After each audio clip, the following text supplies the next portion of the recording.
Hello everyone, welcome! Today we're speaking about the ESO Live number 9 that has been live the 16th January 2015. It's the first one of the year and it has been presented by Gina Bruno and Jessica Farsom.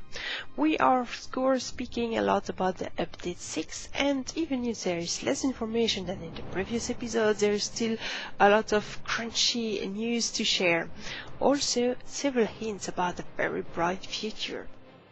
This week in the Life at ZOS segment, the guest is Ian Campbell, which is programmer. Ian Campbell started at 14 to work on video game. He was very young, and at 18 he was completely fed up with the gaming industry and swore he will never touch a video game anymore, which of course didn't happen. A friend of him introduced him to EverQuest, and it was his first contact with the MMO genre. He worked on several FPS titles before to be hired by Zenimax and working on the Elder Scrolls Online. Ian Campbell explained the difference between working for an MMORPG and working for any other game. For another game, the task of the programmer will be a lot more restricted and his role more defined. The project also only lasts 1 or 2 years and it's done.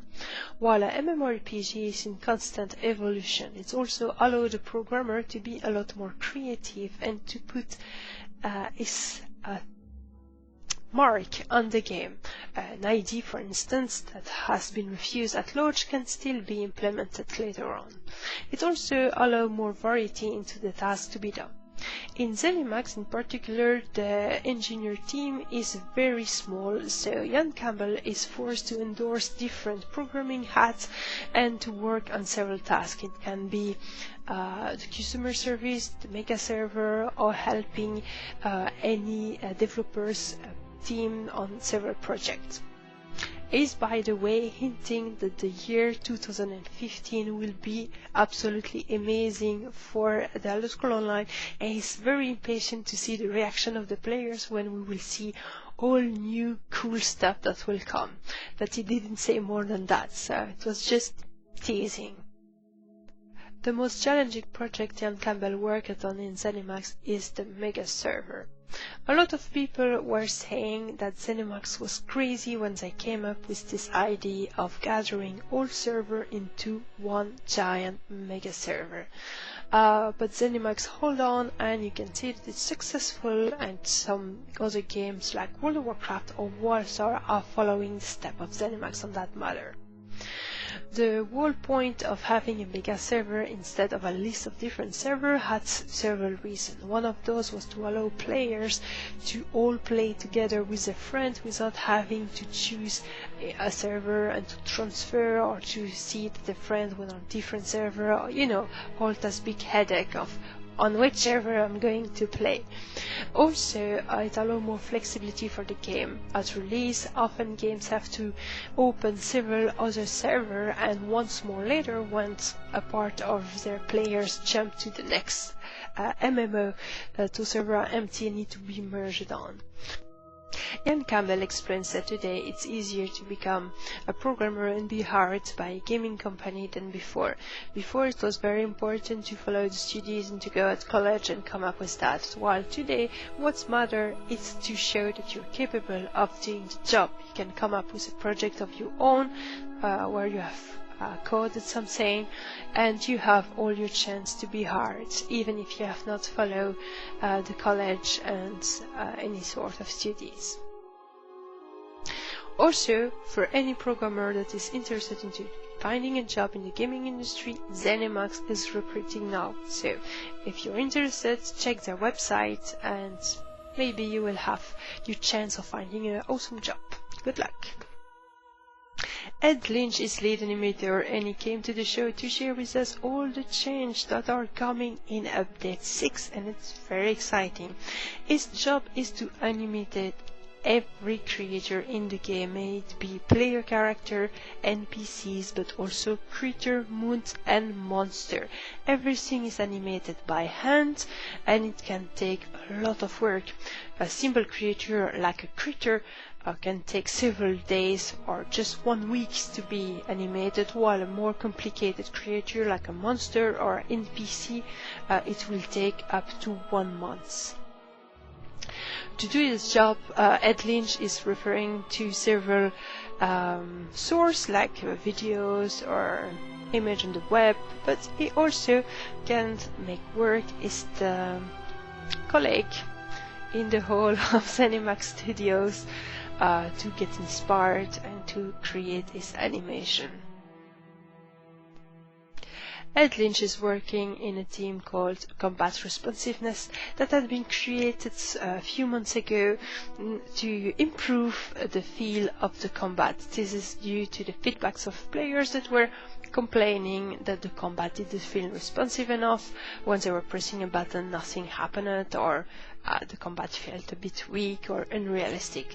So this whole team gathered gameplay designer, UI designer, sound effect designer and animator, and they are working together to give the combat more dynamism and more responsiveness. So on the animation side, every abilities had been revamped. Some animation had been shortened to give the combat better pace. Also, they have checked that every animation following each other are fluid and smooth. So when you do these abilities followed by these abilities, everything is nicely done. They have reworked the battle stance as well. Each weapon now have their own battle stance, and they do not share as much animation as before. So when you have a two-hander or when you have a sword and a shield, it will not be the same anymore. The staffs also have been reworked. We can see now that the three different staff have different stance. So the lighting staff, the restoration staff and the fire and ice staff are the same. But all of those three groups have different stance and are casting the spell differently as well. All of this has made to be felt more smooth, more realistic, more living, and have more impact into the game, and it has been created so the players will feel more the combat. Also, as in the Elder Scrolls Online is a game where the interface, when you do not add add-on, is very clean and clear. Every information needs to be shown visually or by sound. So they're working also to give some spell effects when you're drinking a potion, and the sound are also being added to make all the information that the players need to have while the combat. So all this information is given to him in a form or another. A lot of new animation had been created for the justice system that will be implemented in update 6 as well. As I have explained in a different video, the NPCs will now have a more smart behavior. They will spend their own life, walk around in the cities, going to sleep, going to their job, going out the city to fish or whatever. They have their own activities. So a lot of new emotes needed to be created to illustrate that and to give a more living feeling when the players are crossing a city. Also, a lot of new emotes and animation had been introduced for the reaction of the NPC when they witness a crime, if they are surprised, if they call off a guard, if they attack the player, or if they run away in fear. All of this needed new animation that has not been created for the game itself. Some of those animation may become emotes later, so if the players want or have requests to do concerning different emotes, they can ask on forum, for instance, and the animation team will be very happy to implement them. In addition, for the justice system, there is some animation required for pickpocketing, stealthing, and all that stuff that has been created as well, and that work both in the first person and in the third person. Ed Lynch is also explaining different bugs that are occurring when players are sprinting after dismounting or something like that. There's this weird in between stance. All of this will be removed from the game and will be solved by a new technology they implement concerning the those animation where the players now will walk, jog, and then run, instead of having a smooth transition that were not very smooth in the end. He explained also that that's animation bug that can happen sometimes when someone die and is resurrected and he sees his character still dead walking around. This is due because the animation part didn't receive the information that the player was alive again. He explained also the big eyes bug. They have not found a solution yet, but they're really working on it. They have found a lot of possibilities that were not the cause and are that close to find the origin of the bug. Also, the neck broken bug is something that they are working on, and the fix is very simple, and the players just have to report the bug where it happened, so which NPC had this bug, and so they can fix it immediately. Without giving much detail about it, Ed Lynch speaks about the next update that will come soon, Imperial City and Arsenium. He explains his implication, his work. Apparently he's working very hard right now on those projects, and he explains that now the teams, the writers, the art, the animator, all of those people are working a lot more closely than by the past. For instance, from his animator point of view, his goal is to translate all the emotion explained by the story by the writer team into a visual experience that will be epic and grandiose for the players. So he's saying not much, he doesn't share any concrete information, but the way he speaks hints the fact that if all storyline and everything we have known so far was very exciting already, it seems that it will be even more cinematographic, more immersive in the updates you are preparing right now. So I can't wait to see that, and apparently he can't wait to see the reaction of the players as well. So very exciting future for the Elder Scrolls Online. The question and answer segment is relatively long, and most of the questions relate to the incoming Update 6. Let me read this fast. What positive changes do sorcerers have to look forward to in Update 6? The primary goal of all these changes is to promote build diversity through buffing instead of nerfing. Sorcerer improvements are reduced cast time on crystal shard, increases damage on direct cures, and pets now inherit their own critical strike rating. We would like Surge to continue being a key weapon in the Sorcerer arsenal, and will be monitoring PTS feedback on these abilities. So heavy armor will mitigate all damage, a type other than siege better with Update 6. Currently, siege damage is not mitigated by armor. We want siege damage to be impactful against all players without one-shotting those who wear light armor. In Update 6 you said we will be able to block Magicka based AoEs. Does this also affect the new Magicka bomb skills? Yes, it does. With the change coming in Update 6, will Fear go through block? Yes, Fear will still go through block. We like that Fear has a unique role on the battlefield, but we will continue to monitor how this interaction affects balance. Will armor scale linearly or logarithmically? Armor in ESO scales logarithmically, and the damage reduction caps at 50% for physical and spell resistance. We have heard that Wall of Element will now be blockable after Update 6. Is that true? Similarly, will caltrops remain blockable, or will the stamina draining issue be fixed?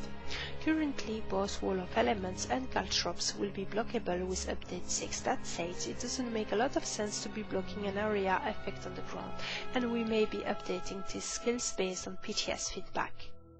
Are you guys planning on looking at Wrestle passive after Update 6? Absolutely, and we may even have the time to get some changes made on PTS if you have specific feedback for us. The damage over time for the bow ability Venom Aura will pretty much apply even if the target is blocking, but the damage over time from the dual wields ability Blood Craze will never apply if the target is blocking. Is it intended? This is intended behavior and now applies to Venom's Aura damage over time as well. Since skills that use stamina after the patch will be based off weapon damage, stamina, weapon crit, does this mean fighter guilds abilities will now be good for stamina users, or is it just class skills that are being changed? Also, is there any way we can get the 0.5 cast time removed from Dawnbreakers? We have changed all skills in the game to conform to the standards, so yes, fighter guilds abilities will be more useful for stamina-based character once Update 6 is live.